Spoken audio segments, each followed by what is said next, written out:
Minsan, sa buhay natin, dumarating tayo sa punto na parang gusto na nating sumuko. Hindi dahil mahina tayo, kundi dahil napagod na tayo. Pagod sa paghihintay, pagod sa paulit-ulit na laban, pagod sa mga problemang akala natin tapos na, pero heto na naman. At sa gitna ng lahat ng iyon, madaling pumasok sa isip natin ang tanong na, Lord, nasaan ka? Bakit parang ang hirap-hirap ng daan?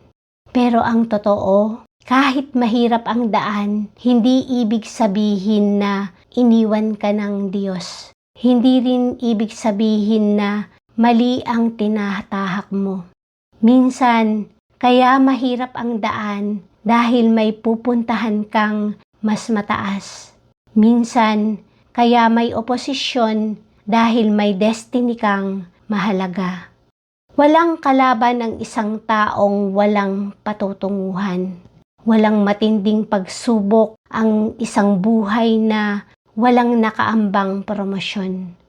Kaya kung mas matindi ang laban mo ngayon, maaaring senyales iyon na may mas matindi ring pagpapala na inihahanda ang Diyos para sa iyo. Ang problema kasi, gusto natin minsan mabilis ang sagot. Gusto natin kapag nagdasal tayo, bukas agad may resulta na. Kapag nasaktan tayo, gusto natin agad gumaan. Kapag may pinagdadaanan tayo, gusto natin isang iyak, isang dasal, at isang himala, ayos na lahat.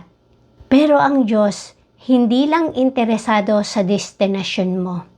Interesado din siya sa kung sino ang nagiging ikaw habang nasa proseso ka. Dahil may mga bagay na hindi kayang ituro ng tagumpay, pero kayang ituro ng paghihintay. May mga leksyon na hindi mo matututunan sa ginhawa, pero matututunan mo sa sakit, sa delay, sa disappointment, at sa katahimikan. Minsan akala natin kapag natatagalan, ibig sabihin denied na. Pero hindi lahat ng delayed ay denied. May mga bagay na dinidelay ng Diyos dahil may inaayos pa siya sa paligid mo, sa mga taong makakasama mo, at higit sa lahat sa puso mo. Dahil kung minsan, ibibigay niya agad ang hinihiling mo, baka hindi ka pa handang dalhin niyon. Baka masira ka lang. Baka mawala lang. O baka hindi mo rin kayang ingatan. Kaya may mga panahon na ang paghihintay ay hindi punishment, kundi protection pala. At oo, may oposisyon. May mga tao na hihila sa'yo pababa. May mga salitang sisira sa loob mo. May mga sitwasyon na magpaparamdam sa'yo na parang walang nangyayari sa buhay mo. May mga araw na iiyak ka na lang at sasabihin mo, Lord, hanggang kailan pa? Pero tandaan mo ito, hindi hadlang ang oposisyon sa plano ng Diyos. Parte ito ng proseso. Hindi para wasakin ka, kundi para patatagin ka. Hindi para tapusin ka, kundi para ihanda ka. Ang discouragement ay totoo. Hindi naman masamang aminin na may mga araw na nade-discourage ka. Kasi tao ka lang, nasasaktan ka rin, napapagod ka rin. Pero ang mahalaga, huwag kang manatili doon. Huwag mong gawing permanenteng tirahan ang pansamantalang lungkot. Dahil sa kabilang side ng discouragement na yan, may panibagong level ng destiny mo. May bagong strength, may bagong wisdom, may bagong anointing, at may bagong version ng sarili mo na mas matatag, mas malalim ang pananampalataya at mas buo ang tiwala sa Diyos.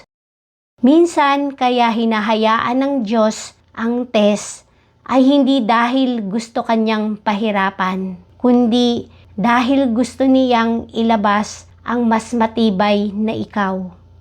Ang test ay hindi lang para makita mo kung gaano kabigat ang problema. Ang test ay para makita mo kung gaano kalaki ang Diyos na nasa buhay mo. At kapag nalagpasan mo ang test na yon, laging may promosyon.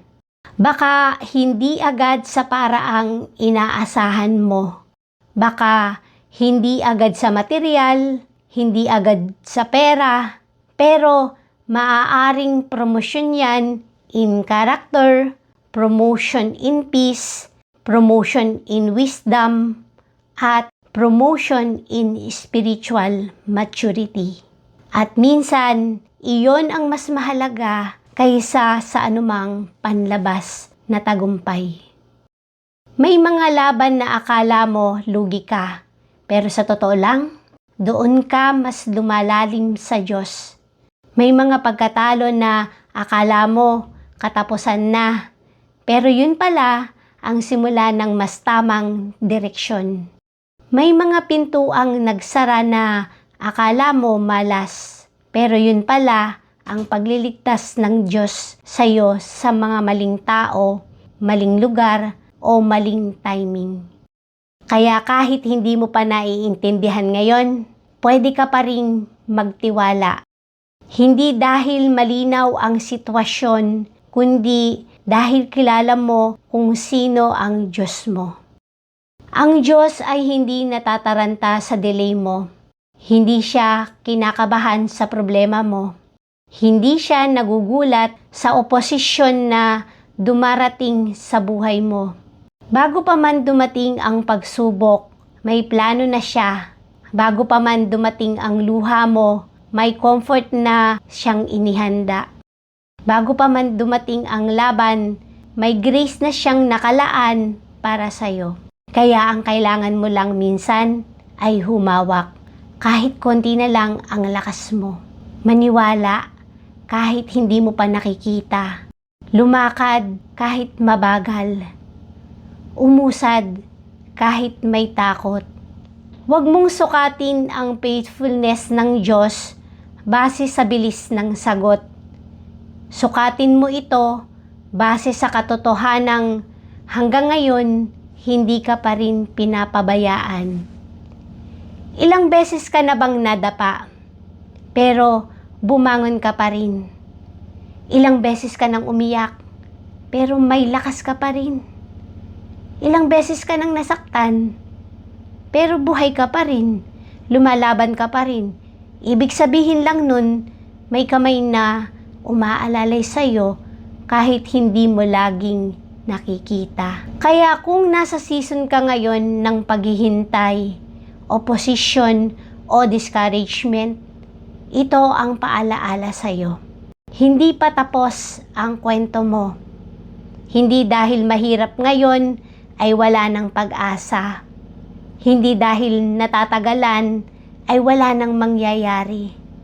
At hindi dahil maraming humahadlang ay hindi na para sa iyo. Kapag ang Diyos ang nanguna sa iyo, makakarating ka. Baka hindi ayon sa oras mo, pero ayon sa perpektong timing niya. Baka hindi sa paraang iniisip mo, pero sa paraang mas makakabuti sa iyo. Kapag nalampasan mo ang season na to, maiintindihan mo rin balang araw kung bakit kinailangan mong daanan ang lahat. Maiiyak ka na lang at sasabihin mo, Lord, kaya mo pala akong dalhin hanggang dito. At doon mo makikita na bawat luha, bawat delay, bawat disappointment, at bawat test ay hindi pala sayang. Lahat yon ginamit ng Diyos para ihanda ka sa promosyon na hindi mo pa kayang maunawaan noon. Kaya kapit lang, tiwala lang, hinga lang. Hindi ka mawawala. Hindi ka napag-iiwanan. Hindi ka nakalimutan ng Diyos. Siya pa rin ang nangunguna. At habang siya ang nangunguna, sigurado ito, may destiny sa dulo ng laban, may purpose sa gitna ng pain, at may promosyon pagkatapos ng test.